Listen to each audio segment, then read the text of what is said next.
சோளிங்கரில் பாட்டாளி மக்கள் கட்சி கிழக்கு மாவட்ட மகளிர் சங்க ஆலோசனைக் கூட்டம் நடைபெற்றது.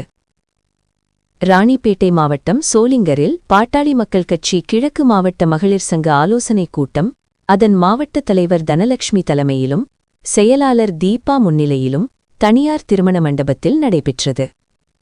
ஆலோசனைக் கூட்டத்தில் மாவட்ட செயலாளர் சரவணன், மாநில சிறுபான்மை பிரிவு தலைவர் ஷேக் மொய்தீன், மாவட்ட தலைவர் சம்பத், மாவட்ட பொருளாளர் உமனோர்ஹீஷுல் ஆகியோர் பங்கேற்று பல்வேறு ஆலோசனைகளை வழங்கி சிறப்புரையாற்றினர்.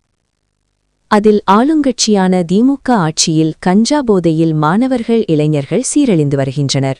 மேலும் பாலியல் வன்கொடுமை, சட்ட ஒழுங்கு சீர்கேடு, ஒழுங்குபடுத்தாத திமுக அரசை வரும் சட்டமன்ற தேர்தலில் படுதோல்வி அடைய செய்ய பாட்டாளி மக்கள் கட்சி வேட்பாளரையும் கூட்டணி கட்சி வேட்பாளர்களையும் அதிக வாக்கு வித்தியாசத்தில் வெற்றி பெற செய்ய வேண்டும் என கேட்டுக்கொண்டனர்.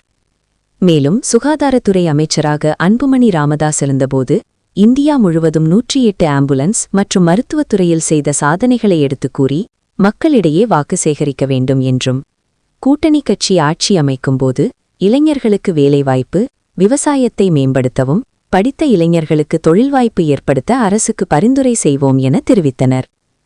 வரும் சட்டமன்ற தேர்தலில் அனைவரும் ஒற்றுமையாக பாடுபட்டு சோளிங்கர், அரக்கோணம் ஆகிய தொகுதிகளை தமிழ்நாட்டிலேயே அதிக வாக்கு வித்தியாசத்தில் நம் வேட்பாளர்களை வெற்றி பெற செய்ய வேண்டுமென கேட்டுக்கொண்டனர்.